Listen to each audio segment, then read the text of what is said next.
दुर्गा सप्तशती 8वां अध्याय।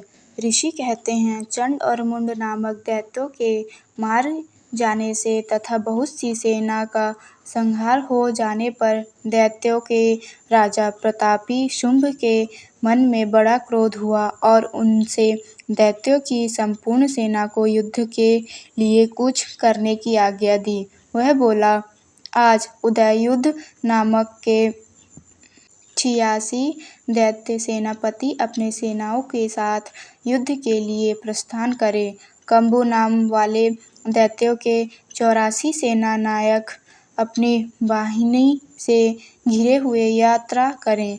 50 कोटि वीर कुल के और 100 धर्म कुल के असुर सेनापति मेरी आज्ञा से सेना सहित कूच करें। कालग, जृहंध, मौर्य और काल के असुर भी युद्ध के लिए तैयार हो मेरी आज्ञा से तुरंत प्रस्थान करें। भयानक शासन करने वाला असुरराज शुंभ इस प्रकार आज्ञा दे सहस्त्रों बड़ी बड़ी सेनाओं के साथ युद्ध के लिए प्रस्थित हुआ। उसकी अत्यंत भयंकर सेना आती देख चंडिका ने अपनी धनुष की टंकार से पृथ्वी और आकाश के बीच का भाग गुजा किया। राजन, तदंतर देवी के सिंह ने भी बड़े जोर जोर से दहाड़ने आरंभ किया। फिर अंबिका ने घंटे के शब्द से उस ध्वनि को और भी बढ़ा दिया। धनुष की टंकार, सिंह की दहाड़ और घंटे की ध्वनि से संपूर्ण दिशाएं गूंज उठी। उस भयंकर शब्द से काली ने अपने विकराल मुख को और भी बड़ा किया तथा इस प्रकार वे विजयी हुई। उस तुमुल नाद को सुनकर दैत्यों की सेनाओं चारों ओर से आकर चंडिका देवी, सिंह तथा काली देवी को क्रोधपूर्वक घेर लिया। राजन, इसी बीच में असुर को विनाश तथा देवताओं के अभ्युदय के लिए ब्रह्मा, शिव, कार्तिकेय, विष्णु तथा इंद्र आदि देवों की शक्तियाँ जो अत्यंत पराक्रम और बल से संपन्न थी, उनके शरीर से निकलकर उन्हीं के रूप में चंडिका देवी के पास गई। जिस देवता का जैसा रूप, जैसी वेशभूषा और जैसा वाहन है, ठीक वैसे ही साधनों से संपन्न हो उसकी शक्ति असुरों से युद्ध करने के लिए आई।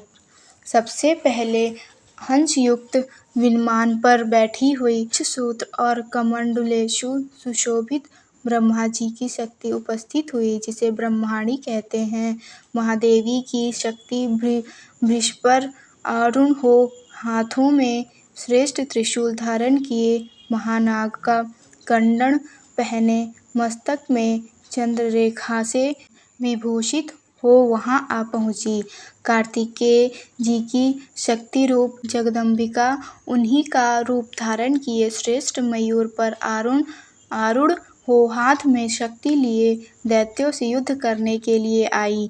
इसी प्रकार भगवान विष्णु की शक्ति गरुड़ पर विराजमान हो खड्ग, चक्र, गदा तथा खड्ग हाथ में लिए वहां आई। अनुपम यज्ञवाराह का रूप धारण करने वाले श्रीहरि के जो शक्ति है, वह भी बारात शरीर धारण करके वहां उपस्थित हुई। नरसिंही शक्ति भी नृसिंह के समान शरीर धारण करके वहां आई। उसी गर्दन के बालों के तारे बिखरे पड़ते थे। इसी प्रकार इंद्र की शक्ति ब्रज हाथ में लिए गजराज ऐरावत पर बैठकर आई। उनके भी सहस्त्र नेत्र थे। इनका जैसा रूप है वैसा ही उनका भी था। तदंतर उन देव शक्तियों से घिरे हुए महादेवी जी ने चंडिका से कहा, मेरी प्रसन्नता के लिए तुम शीघ्र ही इन असुरों का संहार करो। तब देवी के शरीर से अत्यंत भयानक और परम उग्र चंडिका शक्ति प्रकट हुई, जो सैकड़ों गिदड़ियों की भांति आवाज करने वाली थी। उस अपराजिता देवी ने धूमिल जट वाले महादेव जी से कहा, भगवान आप शुंभ निशुंभ के पास दूत बनकर जाइए और उन्हें अत्यंत गर्वीले दानव शुंभ और निशुंभ दोनों से कहिए। साथ ही उनके अतिरिक्त भी जो दानव युद्ध के लिए वहां उपस्थित हो, उनको भी यह संदेश दीजिए, दैत्यों, यदि तुम जीवित रहना चाहते हो तो पाताल को लौट जाओ। इंद्र को त्रिलोकी का राज्य मिल जाए और देवता यज्ञ भाग का उपभोग करें। यदि बाल के घमंड में आकर तुम युद्ध की अभिलाषा रखते हो तो आओ, मेरी शिवाय योगिनियाँ तुम्हारे कच्चे मांस से तृप्त हो चुकी। उन देवी ने भगवान शिव जी को दूत के कार्य में नियुक्त किया था, इसलिए वह शिवदूती के नाम से संसार में विख्याता हुई। वे महादैत्य भी भगवान शिव के मुँह से देवी के वचन सुनकर क्रोध में भर गए और जहाँ कात्यायनी विराजमान थी उस ओर बढ़े। तदंतर वे दैत्य अभ्रश में भरकर पहले ही देवी के ऊपर बाण, शक्ति और विशिष्ट आदि अस्त्रों की वृष्टि करने लगे। तब देवी ने भी खेल खेल में ही धनुष की टंकार की और उससे छोड़े हुए बड़े बड़े बाणों द्वारा दैत्यों के चलाए हुए बाण, शूल, शक्ति और फरसों को काट डाला। फिर काली उनके आगे होकर शत्रुओं को शूल के प्रहार से विदीर्ण करने लगी और खड्ग से उनका कचूमर निकालती हुई रणभूमि में विचलने लगी। ब्रह्माणी भी जिस ओर दौड़ती उसी ओर अपने कमंडलों का जल छिड़कर शत्रुओं, ओझ और पराक्रमियों को नष्ट कर देती थी। महेश्वरी ने त्रिशूल के तथा वैष्णवी ने चक्र से अत्यंत क्रोध में भरी हुई कुमार कार्तिकेय की शक्ति से दैत्यों का संहार आरंभ किया। इंद्र शक्ति के वज्र प्रहार से विदीर्ण हो सैकड़ों दैत्य दानव रक्त की धारा बहाते हुए पृथ्वी पर सो गए। वाराही शक्ति ने कितनों को अपनी थूथन की मार से नष्ट किए।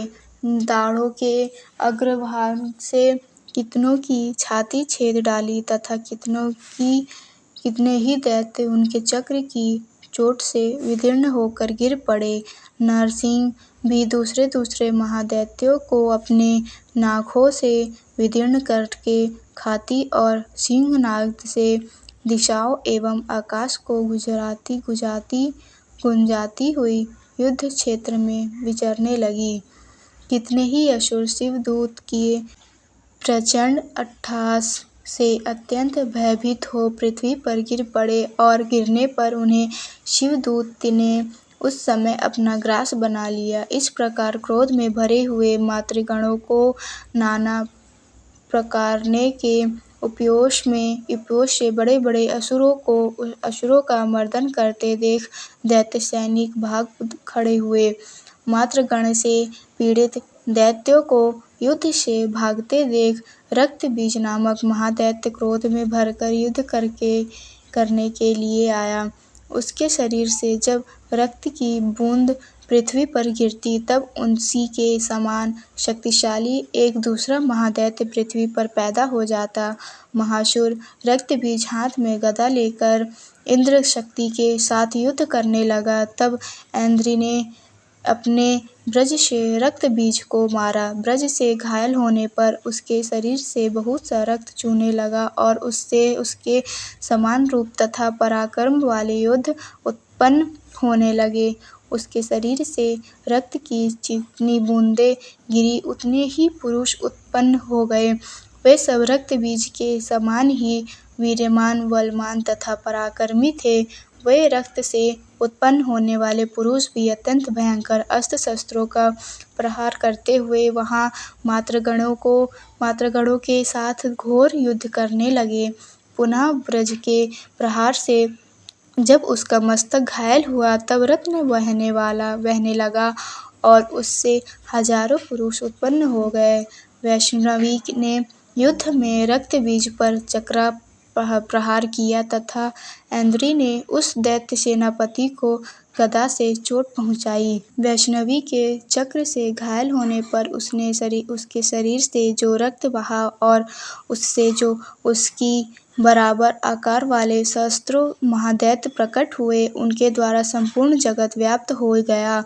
कौमारी ने शक्ति से, वाराही ने खंड से और महेश्वरी ने त्रिशूल से महादैत्य रक्तबीजों को घायल किया। क्रोध में भरे हुए उस महादैत्य रक्तबीज ने भी गदा से सभी मातृशक्तियों पर पृथक पृथक प्रहार किया। शक्ति और शूल आदि से अनेक बार घायल होने पर जो उसके शरीर से रक्त की धारा पृथ्वी पर गिरी, उससे भी निश्चय ही सैकड़ों असुर उत्पन्न हुए। इस प्रकार उस महादैत्य के रक्त से प्रकट हुए असुरों द्वारा संपूर्ण जगत व्याप्त हो गया। इससे उन देवताओं को बड़ा भय हुआ। देवताओं को उदास देख चंडिका ने काली से शीघ्रतापूर्वक कहा, चामुंडे, तुम अपना मुख और भी फैलाओ तथा मेरे शस्त्र पात्र से गिरने वाले रक्त बूंदों और उन्हें उत्पन्न होने वाले महादैत्यों को तुम इस उतावले मुख से खा जाओ। इस प्रकार रक्त से उत्पन्न होने वाले महादैत्यों भक्षण करती हुई तुम रण में चरती रहो। ऐसा करने से उस दैत्य का सारा रक्त क्षीण हो जाने पर वह स्वयं भी नष्ट हो जाएगा। उन भयंकर दैत्यों को तुम जब खा जाओगी तब दूसरे नए दैत्य उत्पन्न नहीं हो सकेंगे। काली से यो कहकर चंडिका देवी ने शूल से रक्तबीज को मारा और काली ने अपने मुख में उसका रत्न ले लिया। तब उसने वहां चंडिका पर गदा से प्रहार किया, किंतु उस गदापात ने देवी को तनिक भी वेदना नहीं पहुंचाई। रक्तबीज के घायल शरीर से बहुत सा रक्त गिरा, किंतु ज्यों ही वह गिरा तो ही चामुंडा ने उसे अपने मुख में ले लिया। रक्त गिरने से काली के मुख में जो महादैत्य उत्पन्न हुआ, उन्हें भी वह चट कर गई और उनसे रक्तबीज का रक्त भी पी लिया। तदंतर देवी ने रक्तबीज को, जिसका रक्त चामुंड ने पी लिया था, ब्रजबाण, खंड तथा रिष्ट आदि से मार डाला। राजन, इस प्रकार शत्रुओं के समुदाय से आहत एवं रक्तहीन हुआ महादैत्य रक्तबीज पृथ्वी पर गिर पड़ा। नरेश्वर, इससे देवताओं के अनुपम हर्षिके प्राप्त हुई और मातृगण उन असुरों के रक्तपान के मद से उद्धत सा होकर नृत्य करने लगा। इस प्रकार श्रीमांडक्य पुराण में सार्वणिक मन्वंतर की कथा के अंतर्गत देवी महात्म्य में रक्तबीज वध नामक 8वां अध्याय पूरा हुआ। बोलिए दुर्गा देवी की जय।